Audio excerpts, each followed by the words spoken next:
কথা আমি কখনোই বলবো না।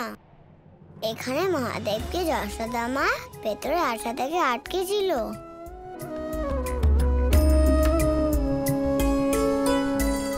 শুধু আপনারা তিনজনই বাকি রয়েছেন যারা গোপালকে দেখেননি। আমাকে তো বলা হলো ব্রাহ্মণ এসেছেন, আপনি তো দেখছি বহুরূপী। মায়ের কথা মতো উনি আর সঙ্গে দেখা করার জন্য এখানে নিজে ত্রিশূল রেখে গিয়েছিলেন। হাতে ত্রিশূল, গলায় নাগদেব, আপনি এগুলো রেখে ভেতরে আসুন।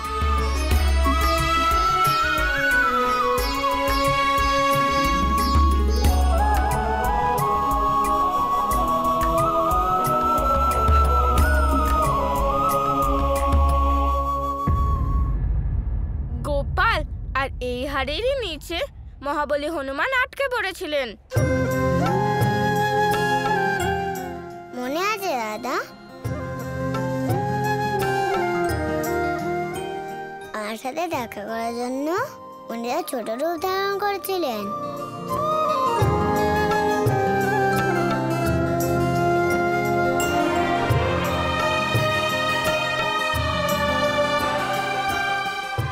আর ওই বনে আমি সুন্দরের সাথে দেখা করেছিলাম।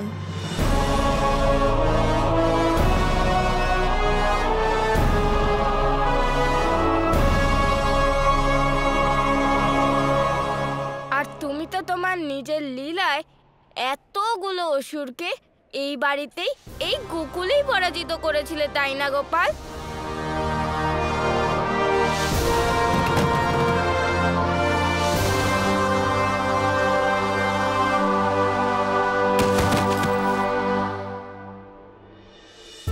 দেখলেন দাদা, এই জায়গার সাথে আমাদের অনেক স্মৃতি জড়িয়ে আছে। গোপাল, আমাদের বাড়ি, আমাদের গোকুল, সবকিছুর সাথে আমাদের প্রচুর সুন্দর স্মৃতি জড়িয়ে। তাহলে গোকুল ছেড়ে কেন যাব? দাদা, জীবনে নতুন স্মৃতিও আসা উচিত, আর তার জন্য পুরনো স্মৃতিকে ত্যাগ করা দরকার। গোপাল, তুমিও না, তুমি তোমার সাথে তোমার দাদাকেও কাঁদিয়ে দিলে। এখন আপনি দুঃখ পাচ্ছেন দাদা, কিন্তু নতুন কিছু নির্মাণ হলে আর নতুন স্মৃতিরা এলে আপনিও খুব খুশি হবেন।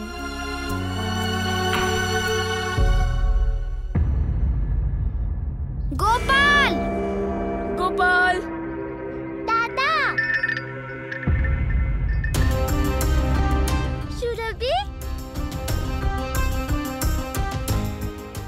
তার মানে সুদামার বৎস আর বাকি গরুরা এখানেই থাকবে। যদি সুদামা আমাদের সাথে থাকতো তো কত ভালো হতো। সুদামার কথা বাদ দাও, আমরা বাকি গরুদের খুঁজি। আরে বোকা, প্রথমে বলরাম দাদার গোপালকে খুঁজতে হবে। হ্যাঁ হ্যাঁ ঠিক আছে, আমরা আলাদা আলাদা দিকে খুঁজতে যাই। হ্যাঁ। বৃন্দা, তুমি পূর্ব দিকে খুঁজতে যাও। মধুমঙ্গল, তুমি দক্ষিণের দিকে খোঁজো, আর আমি উত্তর দিকে যাচ্ছি। আর সুরভি, যতক্ষণ না আমরা আসছি ততক্ষণ তুমি এখানেই দাঁড়াও। তোমাদের মনে আছে গোপাল কি বলেছিল? আমরা যখন যেখানেই যাই গোকুলের সীমানার বাইরে কখনোই যাব না, যা কিছু হয়ে যাক না কেন। ঠিক আছে, আমরা কেউ গোকুলের বাইরে যাব না। হ্যাঁ হ্যাঁ, চলো চলো। প্রভু, এসব কি হচ্ছে? চিন্তা করেন না সুরভি, আমি ওদের খেয়াল অবশ্যই রাখবো। কি হয়েছে গোপাল? আমাদের দল আমাদের খুঁজছে দাদা, কিন্তু সমস্যা এটাই যে ওরা ওই জায়গায় যেতে পারে যেখানে যে কোনো সময় আগুন লাগতে পারে। আমি কি গিয়ে ওদের সাহায্য করব? আমি দেখছি, আপনি চিন্তা করবেন না। গোপাল, বলরাম, গোপাল, গোপাল দাদা! গোপাল দাদা! গোপাল দাদা! গোপাল!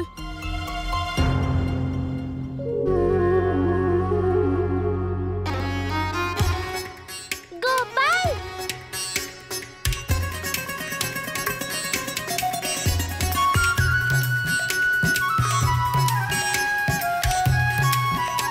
দাঁড়াও গোপাল, আমি এখানে।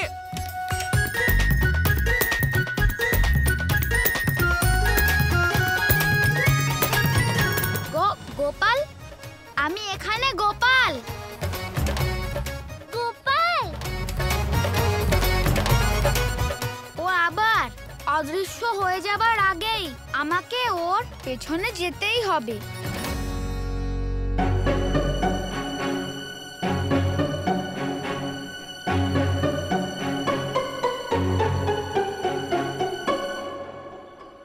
গোপালকে তো এখানেই আসতে দেখলাম, কোথায় গেল?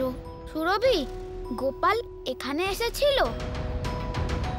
গোপাল যেখানে এসেছিল কোথায় গেল? হ্যাঁ হ্যাঁ, আমি ওকে এখানেই আসতে দেখেছিলাম। তাহলে আবার কোথায় চলে গেল?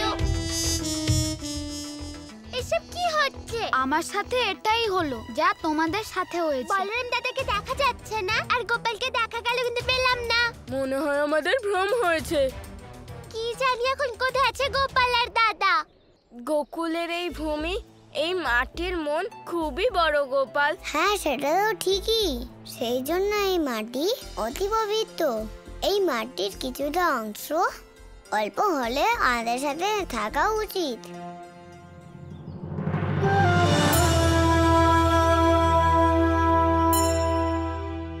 তুমি মাটি কেন নিচ্ছ গোপাল? মাটি নয় দাদা, স্মৃতি নিচ্ছি। কোকলে তো আর থাকবো না, কিন্তু বৃন্দাবন নির্মাণ করতে কোকলের স্মৃতিগুলো অবশ্যই দরকার দাদা। দাদা, এবার আমাদের যেতে হবে। ওখানে যে কোনো গোকুলবাসী নেই, এই কথাটা কংসের সৈনিকরা যাওয়ার আগে আমাদের ওখানে পৌঁছতে হবে। হ্যাঁ গোপাল, চলো।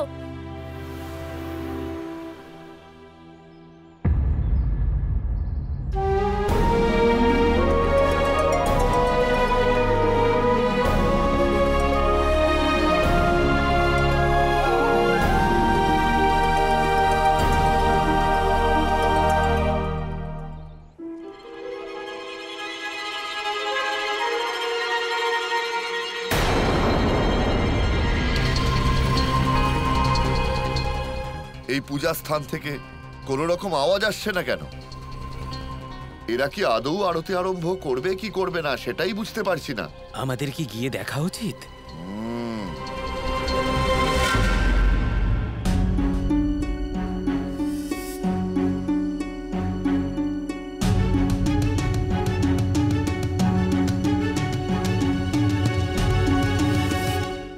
তুমি আমায় আবার এইখানে কেন নিয়ে এলে গোপাল? ওখানে সবাই আমাদের খুঁজছে হয়তো। আমি আপনাকে এখানে নিয়ে এসেছি কারণ এখানে আগুন আমাদেরই ধরাতে হবে। এই তুমি কি বলছো গোপাল? কংসময় লোকেরা এই পূজা মণ্ডপের ওপর নজর রাখছে।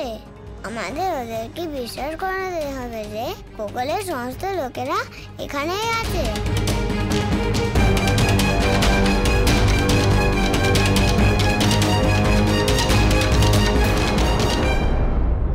পূজাস্থানে সবাই উপস্থিত দেখছি। আরতি বোধহয় এখনই শুরু হতে চলেছে। চলো ওদিকে যাই আর লুকিয়ে পড়ি।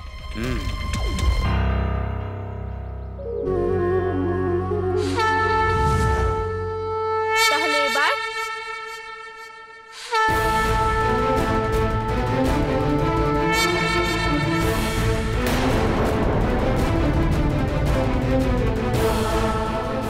এটা আবার কি গোপাল? এটা সেই জয়াংশ দড়ি যেটা কংসময় লোকেরা এখানে রেখেছে। আপনি তো শেষ নাগ, আপনি এটাই ফু দিয়ে এই দড়িটা আগুন লাগিয়ে দিন। আরেকবার ভেবে নাও গোপাল, এরকম করাটাকে খুব জরুরি।